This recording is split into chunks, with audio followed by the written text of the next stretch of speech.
This is Reasonable Doubt with your hosts, Mark Garrigus and Adam Carolla. Yeah, get it on. Got to get on a church. We're going to get it on. And welcome to the best hour or so in the universe.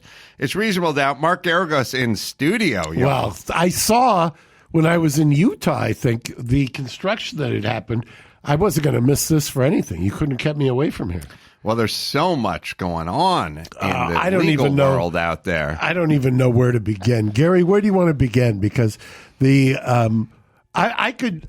Well, we should begin with the Baldwin thing because people. I was doing Megyn Kelly today, and she's like, "What's Baldwin doing this interview for?" I said, it drives. Mark Garrigus is always fit to be tied when one of his guys sits down with somebody. But I'll bounce it off of Mark. I've seen it. I've watched it. I give him this. He's a spectacular actor, and I think he was transparent, authentic. But there are bits of that he's going to see, either in a civil or a criminal courtroom, that they're going to play back to him. When he says, I mean, the one that just struck me where I swear if I was there, I would have tackled him if he was my client. Do you feel guilty? He could have said, I feel an overwhelming sense of remorse. I feel a guilt. But if you're asking me legally, no. But I just don't. It's hard to get up every morning. Something along those lines. But his was. Maybe Gary will pull it out. His was, and I know he didn't mean it that way, but unfortunately, he's going to get that shoved right back up, or into some orifice. And then there was another one. Well, he just said, "No, I don't feel guilty." Yeah, but I think he said somebody's to blame, and it isn't me.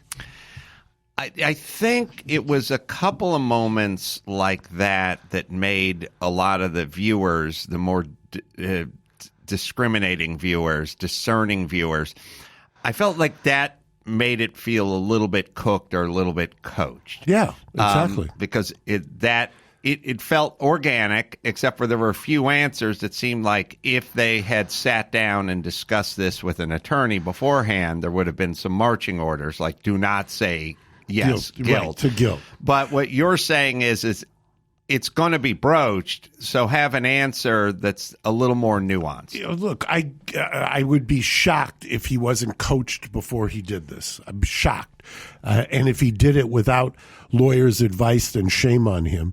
By the way, he's got, no matter what happens, he's got civil liability. I mean, or I should say he's going to be embroiled in civil litigation. I don't know if he's liable. I'm not predicting that. I'm not even going there. However, everything he says can be used against him and will be in a civil context. And God forbid in a criminal context. He's got people on the left from George Clooney and on the right from John Schneider, fellow actors, calling him out and telling him, you don't just pick up a gun and not check it yourself. I mean, they say it's insane. Now, he's going to say, how many times it's been a low-budget film? I'm the prosecutor. I've been in a courtroom. You're going to say something, you say it's a low-budget film. Oh, so you were cutting corners. Oh, I didn't know. Or, by the way, it's already been widely reported, which I'm sure he's seen, that people were already texting around that there was a problem there, that people were saying it's inevitable that they had to go or travel an hour to stay someplace to save money. Well, did that make them tired? Did that make them more negligent? So everything he said is going to be hammered. You could cross him based on this interview. If I'm a prosecutor or if I'm a plaintiff's lawyer, I'm going to cross him into oblivion with this interview. Yeah, so again, there's no upside legally. There may be an upside in the juror of your peers, and meaning your peers meaning folks in Hollywood and maybe beyond, but there's no legal upside to this with a lot of potential downside, and that's why you would always advise against it. Gary, play it, and I'll tell you exactly what my reaction to that, because you're absolutely right. We'll play the clip. Your emotions are so clearly right there on the surface. You felt shock. You felt anger. You felt sadness. Do you feel guilt?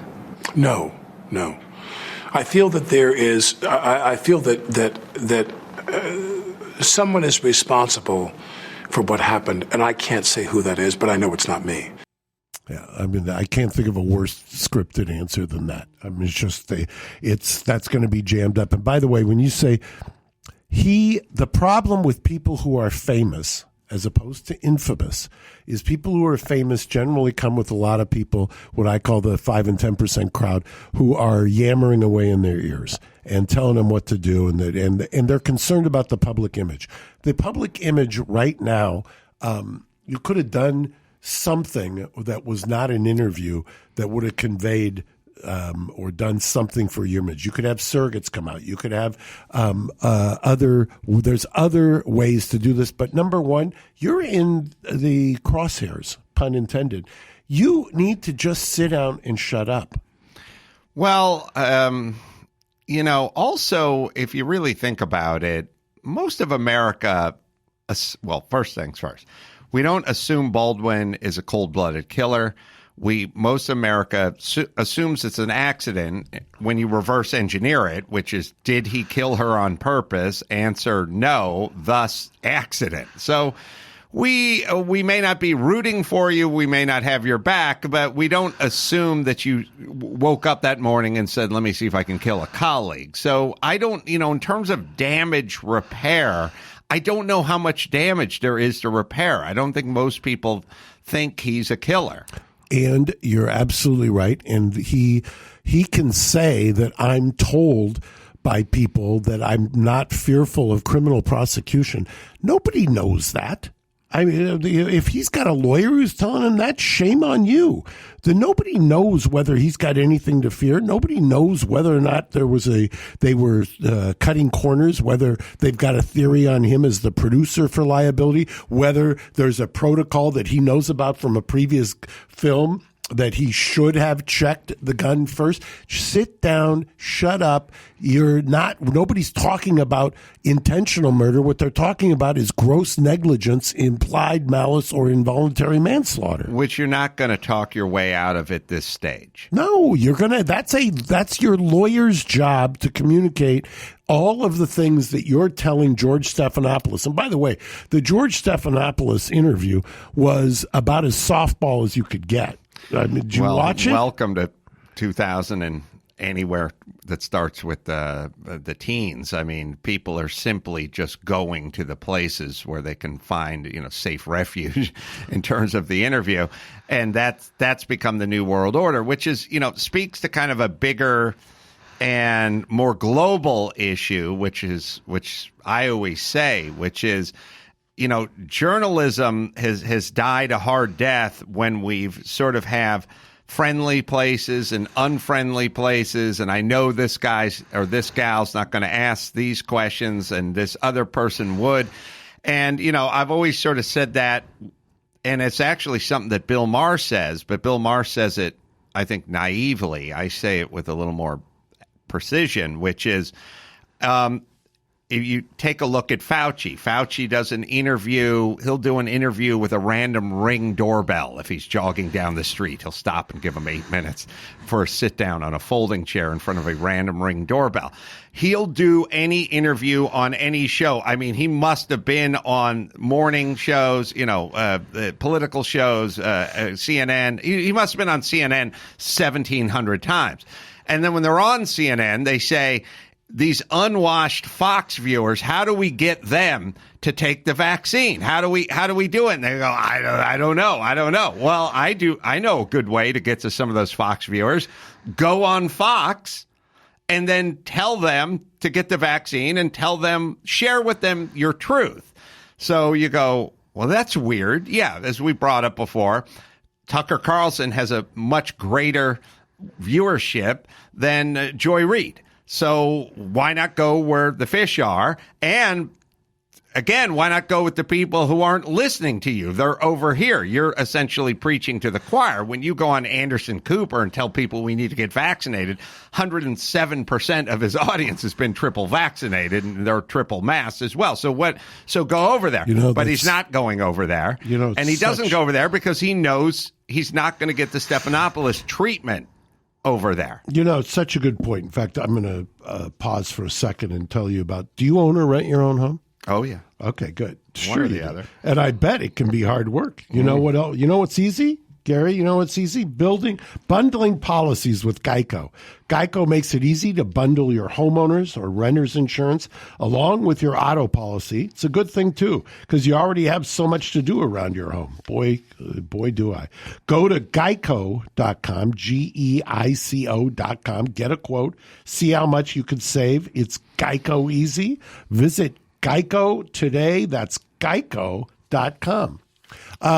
Okay, so this is this dilemma that I've been having.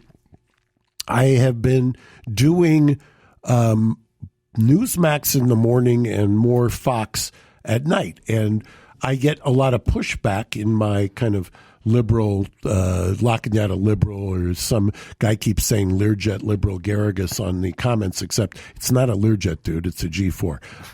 So come on. My house. Yeah, exactly. 7 million, check Zillow, dude. Yeah, exactly, dude. If you're gonna accuse me of being a capitalist consuming stuff, get it right. Yeah, give me an insult and a haircut. The idea that I can't go on there, and I say, why not? I mean, I like to talk about the presumption of innocence. I like to talk about burden of proof. I like to debunk kind of the idea of a media lynching. Why wouldn't I go to a place where people have the opposite view and try to persuade? By the way, that's what we do in a courtroom. I mean, when you go into a courtroom, and in a criminal context, I've got some prosecutor there.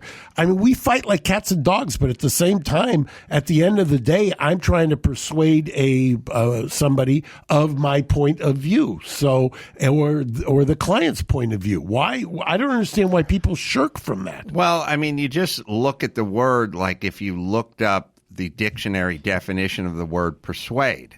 Fauci is, and you and everybody who has something to sell, so to speak, we're trying to persuade. Well, when you go on Anderson Cooper's show and sit between Don Lemon and Anderson Cooper and their viewers, who are you persuading? Yeah, there's nobody to persuade. It's preaching to the choir. I need to persuade my kid to eat broccoli, but not ice cream. So that's where the nuance comes in. It's not difficult to get them to have a scoop of ice cream. It's difficult for them to have a floret of broccoli. So if you want to persuade, then you go into that courtroom and you have a robust persuasion encounter. And if you're Fauci, go on to Fox and persuade them. Right, and tell them why, and make your argument. I've often found, and let me just jump in here, which I always cry bullshit. And Drew says this all the time. He goes, and you tell me your feelings on this. I already know what they are, but people go, well, you're not going to get a fair interview. Well, what's that mean? You're not going to get a fair interview. You're going to sit down for 9 minutes, and the person's going to go, I don't think vaxes work, and then you go, here's why they work. What do you mean a fair interview? What are they going to do? I don't care if they disagree with every cell in your aura. They're going to ask you a question. You should hope you don't get a fair interview. You coach that person up. You convert them. You persuade them. This thing is like, well, if they go there, they're not going to get a fair interview.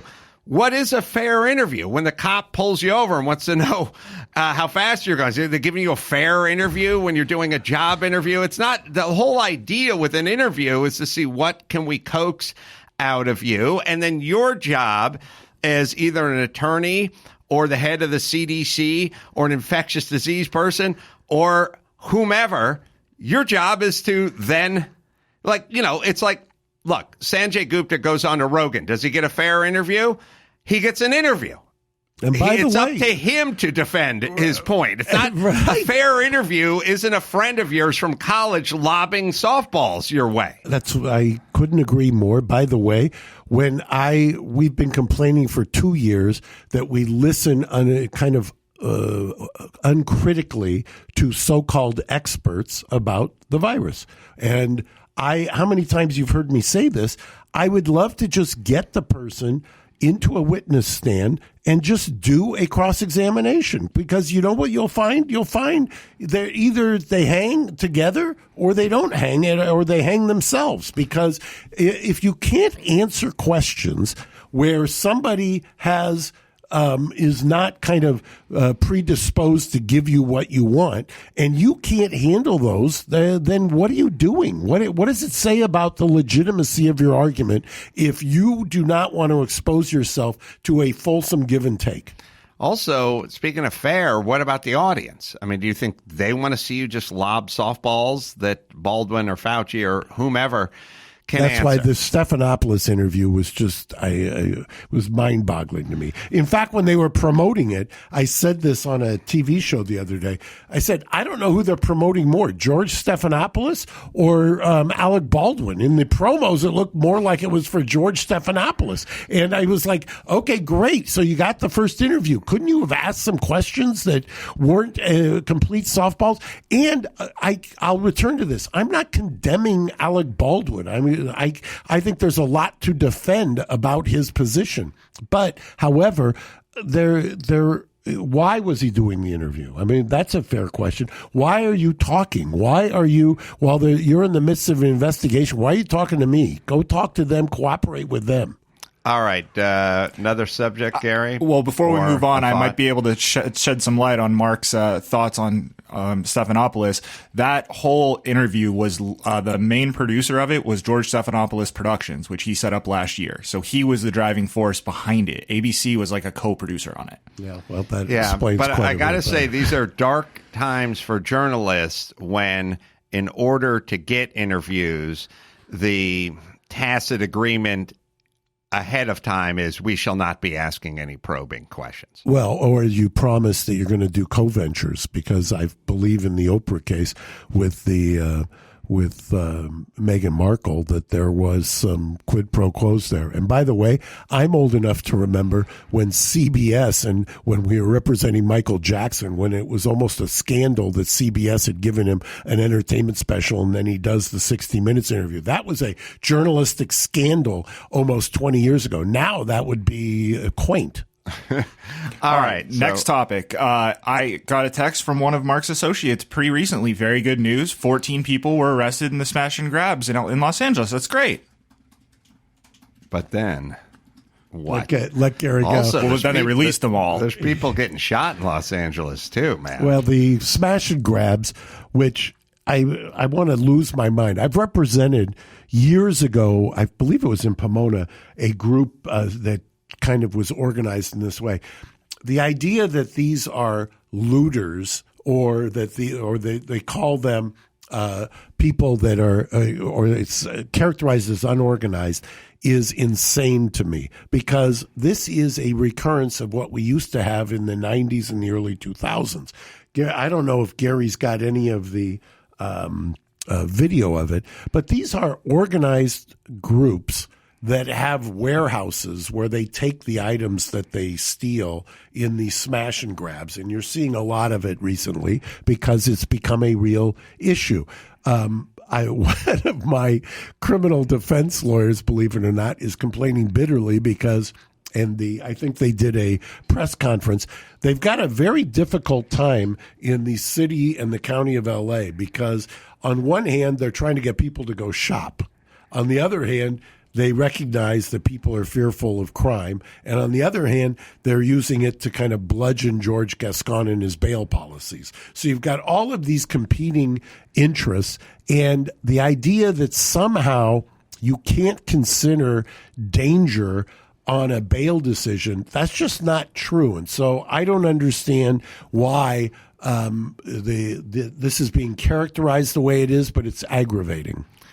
Yeah, there's been murders in Hancock Park or Beverly Hills, at least Truesdale Estates or somewhere in there. Yeah, music executive life. There's been lots of... Well, that was clearly, to my mind, I got a call on that, and without revealing who it was, this is, you know which case we're talking about. We're talking about the executive who's...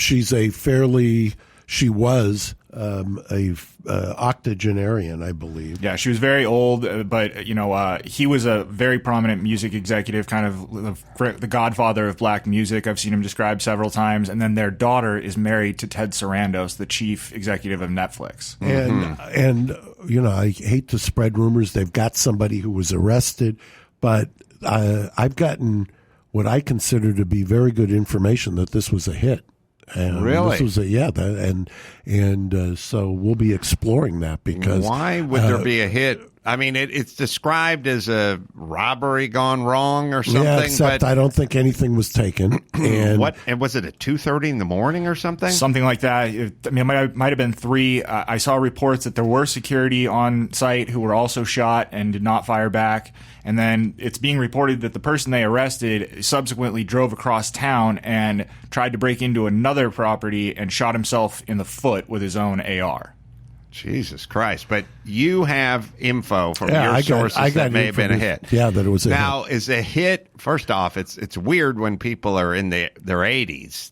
But I wish I could talk about it more because we're going to do more investigation. But there were suggested motivations and things like that, and we'll see. I mean, this is somebody. What a way to go! It's just awful. But I think there's infinitely more to this story that's going to unfold. Well, most stories when you kind of go at the beginning.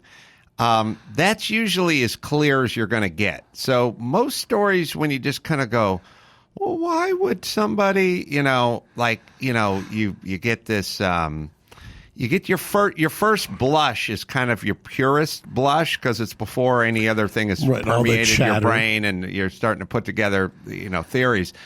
And everyone, my first blush was, I don't get it. It's an old woman. Why would they shoot her? Like, you go in there, steal the candlesticks and the jewelry and the flat panel TV. Right. And then it's not leave. like she's going to. What's she doing? Yeah, she's not going to do anything. 2:30 in the morning. She's in bed. Like, why are you shooting her? Yeah. So I think the investigators are probably pointed in the same direction as well, and the motivations for it. Before we. I was going to say Gary and I did a Beyond yesterday, I guess. Yeah, on Thursday. On Thursday on the SCOTUS arguments for abortion, and boy, does that light a fire under the audience that watches it. Wouldn't you say, Gary? Yeah, there were certainly strong opinions, and I thought by and large a lot of it was respectful. Not all of it. Mm-hmm. Right. And it's interesting. I wanted to play it for Adam. I really wanted his take. Do you have it, or am I surprising you with that? With the Kavanaugh interchange? Because I thought that encapsulated kind of the issue, both from the conservative wing of the court, as they call it, and my theory of the three threes. But this will be probably one where it ends up 5-4 would be my guess. Well, Kavanaugh should be pro-abortion because he's a serial rapist. I learned that during the confirmation. So if you're going to go out raping indiscriminately constantly, you're going to want abortions in the state that you're raping in, right? Otherwise, you're going to have a bunch of little Kavanaughs running around. So, Gary, that's precisely why. Here we go. Precisely why I wanted Gary to play this for you, because my brain never went there. Oh, yeah. Mm-hmm. I'm sorry. We'll play the clip. I think the other side would say that the core problem here is that the court has been forced by the position you're taking and by the cases to pick sides on the most contentious social debate in American life, and to do so in a situation where they say that the Constitution is neutral on the question of abortion, the text and history, that the Constitution's neither pro-life nor pro-choice on the question of abortion, and they would say, therefore, it should be left to the people, to the states, or to Congress. And I think they also then continue, because the Constitution is neutral, that this court should be scrupulously neutral on the question of abortion, neither pro-choice nor pro-life, But because they say the Constitution doesn't give us the authority, we should leave it to the states and we should be scrupulously neutral on the question. And that they are saying here, I think, that we should return to a position of neutrality on that contentious social issue rather than continuing to pick sides on that issue. So I think that's, at a big picture level, their argument. I want to give you a chance to respond to that. Yes, a few points, if I may, Your Honor. First, of course, those very same arguments were made in Casey, and the court rejected them, saying that this philosophical disagreements can't be resolved in a way that a woman has no choice in the matter. And second, I don't think it would be a neutral position. The Constitution provides a guarantee of liberty. The court has interpreted that liberty to include the ability to make decisions related to childbearing, marriage, and family. Women have an equal right to liberty under the Constitution, Your Honor, and if they're not able to make this decision, if states can take control of women's bodies and force them to endure months of pregnancy and childbirth, then they will never have equal status under the Constitution. So I think that's a pretty good kind of synopsis of the argument here. What I would add in is that the right to abortion starts with the right to privacy. Now, the California Constitution, the state constitution, has got the right to privacy written into the California Constitution. Mm-hmm. The federal Constitution has been interpreted to have a right to privacy. And one of the things that I would highlight here is that even the California Constitution, which has got a right to privacy, which has always been kind of the fundamental touchstone upon which you build the right to abortion in certain instances. The right, by the way, to engage in homosexual acts, by the way. Also the rights, all of these flow, the right for gay marriage, the right, all of the things that we've seen in the last, trying to think, the Texas case was, I believe, 1995, where they had a statute that outlawed sodomy and then this kind of line of cases was used to overturn that. California, and I had mentioned this yesterday, I'm old enough to remember when my father, as a prosecutor, was prosecuting doctors for murder on abortions and was using the women, giving them either immunity or a probationary deal to testify against the doctor. So to say that it's scrupulously neutral, I think, is a misnomer. It's not scrupulously neutral. Clearly, there is a point of view, and there's a little bit of sophistry going on when you say we're trying to remain scrupulously neutral. And that's, I think, a compelling argument by the woman who you just heard. All right. Well, I have some questions. So I think the problem with the liberty argument that she made is, when does your fetus become an American, essentially? Because the ultimate denial of liberty is killing you. So I think the argument from the other side is, we agree with you on liberty. We're going to take that argument and take it further, which is the person that's growing inside you also deserves liberty. So where do we cut that off? And I guess I would be interested in the courts, how they would work, let's say, murdering of a pregnant woman. So if you murder a woman who's, we find out during the autopsy, is pregnant, but just, first trimester, not showing, maybe she wasn't aware of it. Obviously, the man who had the gun or murdered the woman wasn't aware of it. Is that prosecuted in a different way, or at least attempted to prosecute in a different way than, let's say, Sharon Tate, a woman who's showing? You know what I mean? So first things first, I'm putting this to you. Now, look, this is going to depend on who the prosecutor is, but I think you'd have a tougher case if someone was pregnant, not showing, unaware of it, and the person just shot her. The other one is she's got a shirt that says baby on board, and she's showing out to here, and she's in her third trimester, and you shoot that person dead. Well, that's a pretty good case for double homicide at that point. Well, you've hit exactly where I wanted to go next. The This case is basically viability. The Texas law is viability. Viability is at what point is the fetus viable. Interestingly, and it hasn't even been 20 years, 2003 or 4, when we tried Peterson, he was initially convicted of Lacey's first degree and Connor the second degree. Who she was pregnant with? Who she was pregnant with. Connor was, and how far along was well, she? that was one of the fights. We spent weeks and had experts on for God knows how long about the how many weeks pregnant Lacey was, what was the gestation period for Connor? Had Connor lived past the 24th, if he had lived past the 24th, by basically kind of extrapolating the size. 24th week.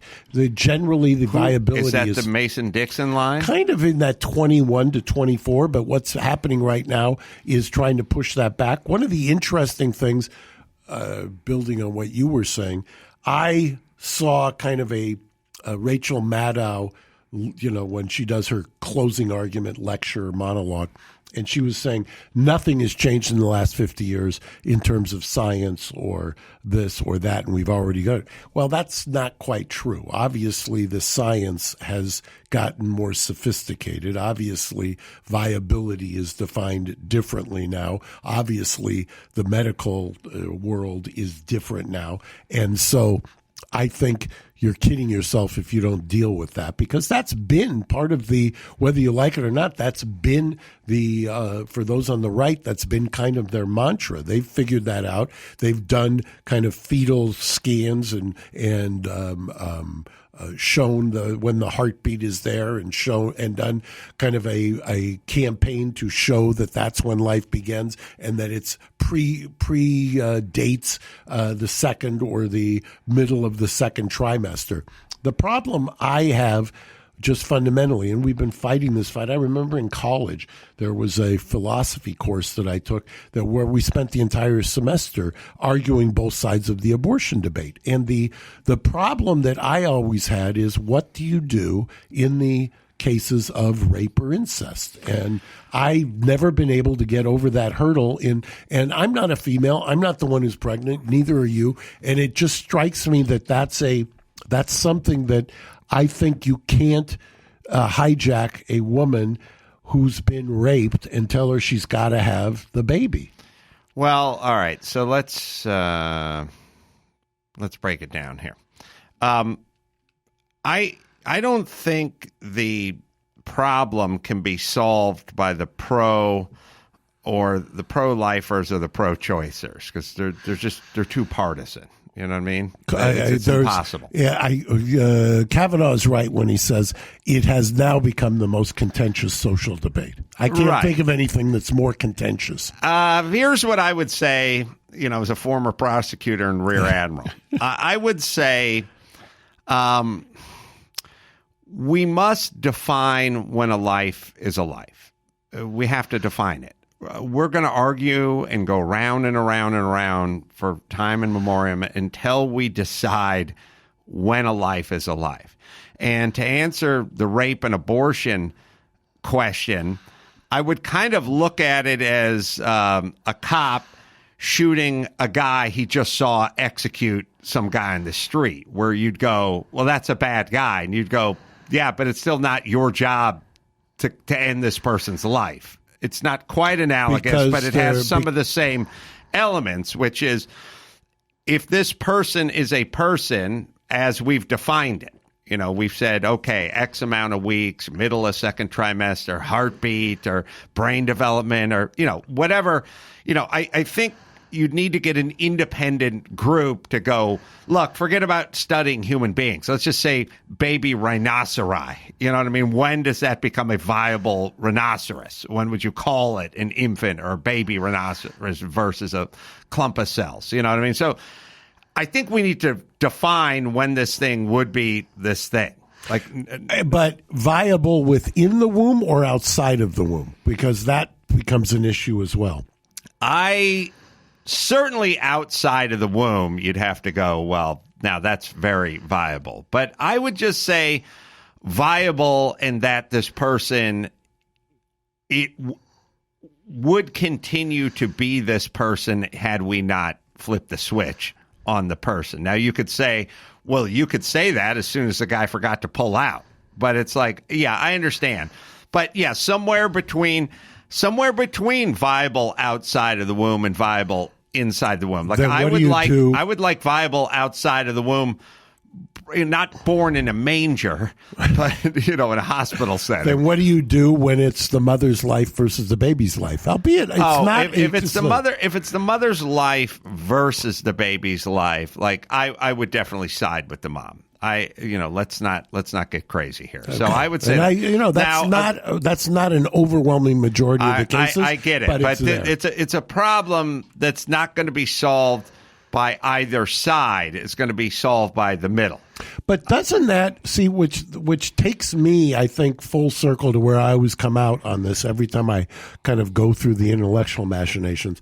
At a certain point, isn't that between you and your doctor and that relationship? So, and when I say you and your doctor, the woman who's actually having the baby grow or the fetus grow and the doctor.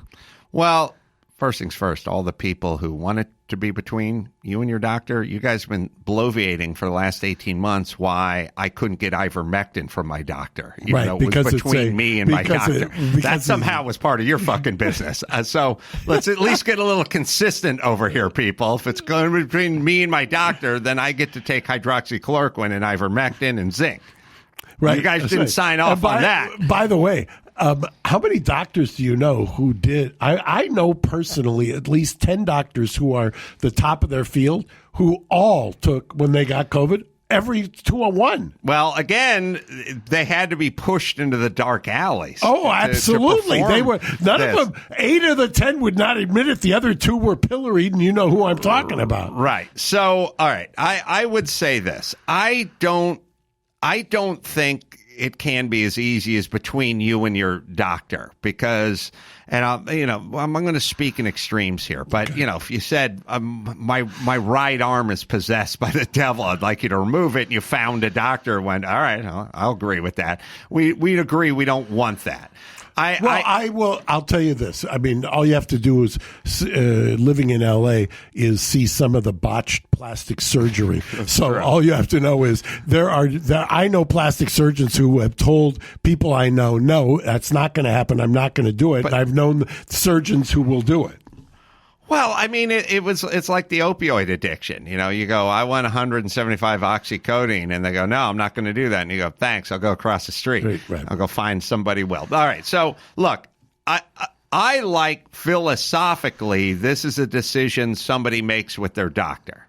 Philosophically, it sounds good, but the reality is if you have a division of this is when this thing becomes a person, and you're able to find a doctor who will do it well into the part where we have legally designated this thing as a human being, then what is between you and your doctor really mean? Well, then this is the problem, I think, where this is headed. And I always am kind of resistant to doing parade of horribles. But if they take the time of viability, which is, I think, where they're going to go. They're going to say, we're moving this back to 15 weeks to comport with the law that's presently being argued. Up to 15 weeks. Exactly, depending on which way you're looking at it. If that's the case, and they don't just outright basically say Roe versus Wade is no more, they just say, well, for me, again, this is where the middle comes in. Like, I would say, well, I don't want to make abortion a crime if it's before somebody missed their period, or knew they missed their period. That seems insane. You don't even know you're pregnant. We'd have to. So, I think you would start like you do any negotiation you do, which is fine. Okay. How many periods? 2 periods? 3 periods? Like, at a certain point, you go, look, if you've missed 3 periods in a row and you don't know you're pregnant, then that's kind of on you, right? So there's an element of like, how many periods do you miss? Then there's another element, which is, biological, heartbeat or eyes blink or brain function or response to what have you. Like, I'm not schooled enough to understand it, but I think what you have to do is you have to go, here's when you become a human being, much like the argument you had with Lacey Peterson, which is, are you getting double murder here or not? And by the way, once you establish that, you could take it into the courtroom for murders of people that were pregnant as well. Which they do. So then the question becomes, if you decide, first of all, that we're either going to do it, because Kavanaugh's position was, or what he was articulating as the other side of the lawyer's position was, that we're going to leave it up to the states, that this is not an issue that's explicitly mentioned. Abortion is not mentioned in the Constitution.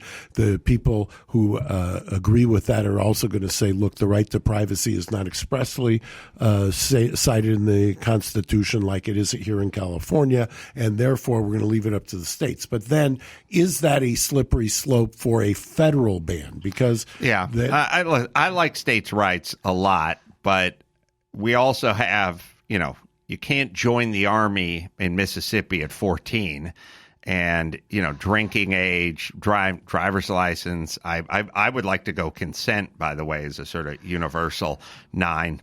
Or maybe we can bump it up a little to 11. But the point is we'll go with 16 or whatever it is, 18. We'll go with a universal I was shocked. I mentioned this to you, I think, years ago when I was shocked when I was doing a Protect Act case and we were doing research. Protect Act is where you leave the country, the U.S., to go someplace to have sex with somebody who is under the age of consent, even though it may be legal here. When we did the kind of a survey, and this is, mind you, 16 years ago, I was shocked at the range of ages of consent in the U.S. I've always said if it's you live in Arkansas and it's 14, and then you go to Hawaii and you meet up with a nice 17-year-old.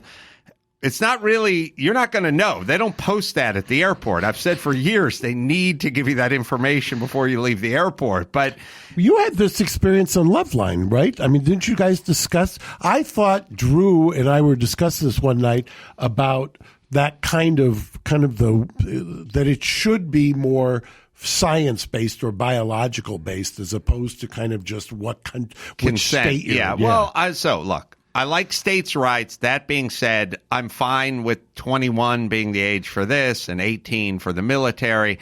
And I could see a version of that for abortion, a number of weeks, a number of trimesters, a cutoff, a meet in the middle, a something. It'll be, if we're prognosticating, I'm going to... I'll wait and tell you after. I think you've got something to say. True Bill, that's what I want to say. Wonder why? Free trials renew without your consent. It's a scam. That's why. Don't let corporations pocket your money. Download True Bill and take control of your subscriptions. True Bill, it's a new app that helps you identify and stop paying for subscriptions you don't need, want, or simply forgot about. On average, people save up to $720 a year. True Bill has helped 2 million plus users save over $100 million. Just link your account to Truebill, and it'll cancel unwanted subscriptions in one tap. People, God knows everyone's got these floating around out there. It's like when you fall asleep and a sprinkler head breaks in your yard and it's just going all night, running that bill up. You need Truebill, right, Gary? That's absolutely right. Don't fall for subscription scams. Start canceling today at Truebill.com/doubt. Go right now, Truebill.com/doubt. It could save you thousands a year. Truebill.com/DOUBT. Okay, so our age of consent leads us into, I think, our last story, which will be Maxwell. Mm-hmm. I think we had talked. We got one more after that. We do. Michigan. Oh, I'm getting live updates as this show goes on, and this story is just getting better and better. Okay. Well, actually... That's terrible wording. It's a horrible story, but it's getting juicier and maybe we should just jump to Michigan. Jump to that. Fair enough. So this is the school shooting that you heard about a few weeks ago, or maybe it was earlier this week. And the twist now is that they have decided to charge his parents, who are in the wind. I'm going to be very consistent here. here. Hold on for one sec. I want you to listen. Do you have, Gary, the video of the press conference of the Oakland County prosecutor? I can get it. Yes. Okay. Oakland, Michigan? Yeah, Oakland, Michigan. And this prosecutor. I'll buy him some time. Okay. If you like. But I said on Loveline a million years ago, I would like the parents pre-18. Again, we're getting back to the years here. But you're in charge of your kid like you're in charge of your dog. You leave that gate open, that thing bites the shit out of the mailman. The dog doesn't get put in prison. That's coming back to you. And I hear these stories all the time. There's a kind of white trash version of it. There's a kind of inner city version of it. Like, well, he's just out in the street and he's doing what he's doing. And he's like, he's 14, man. That's your kid. He's out in the street doing what he's doing.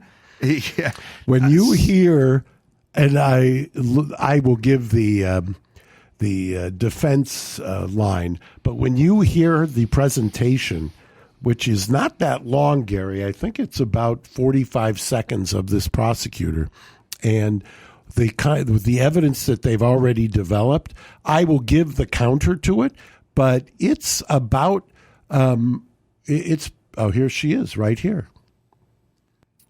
On November 21st, 21, a teacher at the Oxford High School observed Ethan Crumbley searching ammunition on his cell phone during class and reported the same to school officials. Jennifer Crumbley was contacted via voicemail by school personnel regarding that son's inappropriate internet search. School personnel indicate they followed that voicemail up with an email but received no response from either parent. Thereafter, Jennifer Crumbley exchanged text messages about the incident with her son. Press pause for 1 second, Gary. Right there, I left a voicemail. I sent some emails. I was kind of like, okay, so she didn't get him. The mom didn't get him, right? Right. Then this is what I call a bad fact. Quote, LOL, I'm not mad at you. You have to learn not to get caught. That's a really bad fact. Yeah, bad fact. Bad fact. We should do a whole thing like Alcoa presents Bad Facts with Mark Caragos, and then we just play snippets from trials. I was press conferences. I was doubting Thomas until LOL. Next time, don't get caught. Well, look, here's the way I feel. Your kid, while your kid is a minor, is sort of under your jurisdiction, and we know civilly there can be issues. If your kid civilly under 18, throw a party at your house, everyone's drinking. People get in a car and plow through a mini mall. That's on you. You're going to have to cut a check at that point. So if we know this person's a minor. Look, here's for me. I want to prevent the next school shooting. I also want to prevent the next 14-year-old who's running around the street at 2 a.m. firing rounds into the neighborhood. I'd like to prevent the dog from getting out and the way to do that is to put some skin in the game for these parents. You're not telling me, look, nobody can legitimately police school shootings. They just cannot. Everyone talks about, some on the left are like, well, have a pail of rocks. You could throw it at the guy. Yeah, okay. The people on the right is like, do the school up like a maximum security prison. Like, okay, that's not going to happen either. Nothing. It'll get solved at home. If you're going to school with an AR-15, someone needs to stop you at the threshold of the house you're living in, not at the school. You know what I mean? Like, ultimately, whatever your kid does, look, if your kid is the kind of bully that's putting his hands on people or beating the shit out of his other people in the 7th grade, I want that on you too, because there's not enough. I think we've learned in the last 10 minutes, there's not enough police to do the policing. And by the way, there's always pushback on this, and I both defended and kind of prosecuted from a plaintiff standpoint, parents for that. And I understand, once again, I understand you can always do the parade of horribles argument, which is, this kid is just, he's a bad seed, or you couldn't stop, or this or that. But stuff like that, if true, LOL, next time don't get caught. And she could have thought, I can give you an explanation. She could have said, or she could say, I didn't realize he was searching ammunition to do something at the school. I thought it was because we had been talking at home about going to the skeet shooting or something, whatever you say. But at a certain point, there is a line of reasonableness, and if you cross that line, I think there should be consequences. Is funny. Going back to Loveline, but here, how did you get to that? There, how did that evolve? I've always been, what is the root? What is going on? You know what I mean? Like, people do this thing. It's like they're school shooters. They're not just school shooters. I used to say it all the time about Drew and his triplets. I'd go, we don't have to worry about your kids. Sleep with the door open. Put your laptop on the passenger seat and leave the car unlocked and go in for the night. You know, no smash and grabs with the Pinskys. You know what I mean? Like, well, why not? Because your family's intact, because you're teaching them right from wrong, because you're taking care of your family, and we're just not going to have to worry about, like, what's creating this? Where are they coming from? Where's the nest? Where's the farm? You know, who is breeding this? You know, and again, it's impossible to stop a mall shooting, a school shooting, gang violence, a smash and grab mob, whatever. It's like, you can't catch it. You can't chase it around. You have to kind of get it at the nest, you know? It's a very kind of lefty liberal view of the going back to their childhood. And well, I think that way. Now, here's going to be the problem. The problem is when they go, fine, good for the school shooters. What about this kid in Chicago who got shot by the cop? He was 13. It was like 3 a.m. He's running around firing. Should we talk to his mom? And they're going to go, oh, no. She's not responsible. I'm like, well, why is she not responsible? And then, well, circumstances. But my whole thing is, look, do we want to prevent this or not? And I get it. Like, I'll give an avenue to the mom of the school shooter or the gangbanger who goes, I can't control this person. Good. Show me the record of when you went down to the police station and said, hey, I got a problem here. I can't control it. You know what I'm saying? But either way, if you took all parents, the gangbanger or the school shooter, and went, you got skin in the game. Your kid goes on a shooting spree, whether it's in the inner city or whether it's in the suburbs at school, we're coming for you. I got to believe that changes the game. It's an interest. They used to do, in fact, I could be mistaken. Maybe Gary will look it up. Didn't Kamala try to institute that for truancy in California at some point? Mm-hmm.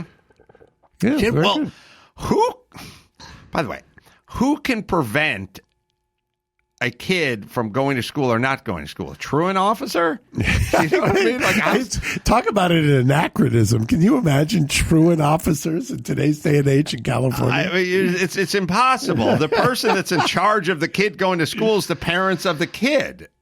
It's an amazing thing. I'm fixated. I get today on Loveline because there was something else I read that you had said recently that turned out to be true. You had made a prediction. And do you think that listening, what have you listened to? 10,000, 20,000 stories? Sure. Over the years. Do you think that, kind of like Malcolm Gladwell and the 10,000 hours or the 10,000 repetitions, do you think that there's a certain band of human behavior that if you hear enough over and over, that you can make an anthropological or sociological conclusion that's pretty predictive of behavior going forward to the point of almost an 85 or a 90% accuracy. And that, because you used to do, I remember listening to you used to do stuff about women, especially about daughters. And it was an amazing kind of an insight you had. Well, look, I always say on Loveline and to Drew all the time, I go, look, you want to know how polar bears work? They feed, migration, mate, so on and so forth. How many polar bears you need? 100? 50? Okay, study 100 polar bears. You're a fucking polar bear expert. No one ever goes, hold on, you don't know my polar bear. Yeah. It's a different situation. It's a very unique polar bear. Like, no, you don't. You do 100 polar bears, you're fucking a polar bear expert. That's how nature works. You do 10,000 kids, you understand what humans do. I know we like to do that we're all special and unique like snowflakes and everyone is different and gifted. That's bullshit. We're human. We're biological creatures. We have the same differences that between polar bears. Now, we got a little more range as human beings, but in terms of motivation, not really. Everyone's kind of wired the same, and if you want to figure it out, study them and do it. I love it. All right, let me hit relief band here. Okay. Motion sickness. Let's say you've been flying in the private jet too much. You need to check out relief band. It's true. Sonny got a little... You get a little queasy? It was on one of your flights. Maybe we're going to Nashville. He stopped talking for 20 minutes. I want to know what was going on. I almost put my beer down. Yeah, almost. Well, you put your caviar down. I was this you close. Put the caviar down. I was this close to setting my beer down, but I thought better of it. I can't. August snapped a picture of Adam eating caviar in the chair. I tell people to sit in your chair so I can boot them. Right. My leave favorite. it open the for pilot me. says, I'm going to pull a Carolla. I said, what's a Carolla? Yeah, I tell somebody else to sit in the chair so I can tell them get out of the chair. That's what I did. I told Mike to sit in your chair so I could tell him to get out. Clinically proven, by the way, relief band to relieve nausea and vomiting from motion sickness, morning sickness, chemotherapy, anxiety, hangovers, migraines, and the like. 100% drug-free, non-drowsy, fast-acting, all-natural relief with zero side effects. Originally developed 20 years ago for hospital use, and it's now over-the-counter. So the thing works if you get car sick, if you get air sick, if you get nausea, if you have a little hungover. Relief band, newest model, relief band sport, waterproof, by the way, interchangeable bands, extended battery life, right, Gary? That's right. With the holiday season upon us, there's never been a better time to give the gift of relief and make sure your loved ones are nausea-free. Right now, Relief Band has an exclusive offer just for Reasonable Doubt listeners. If you go to reliefband.com and use promo code DOUBT, you'll receive 20% off plus free shipping and a no questions asked 30-day money-back guarantee. So head to reliefband.com and use our promo code DOUBT for 20% off plus free shipping. All right. You can check me out, the Bray Improv, doing stand-up shows there, live tapings. That's coming up December 15th, and TJ Miller and Patrick Warburton are going to be with me there. And then you can just go to AdamCarolla.com for all the live shows. What do you got, Mark? We've got Gigi's this weekend at V Palm Springs. We've got Casa Tropicana if you're in the San Clemente area, and stop by if you're in New York. Things are hopping back at Grand Central Terminal and at the Times Square Moxie Hotel for Prova Pizzeria. So, till next time, Adam Carolla for Mark Garriga saying mahalo. Thanks for listening to Reasonable Doubt. Tune in next Saturday for an all-new episode.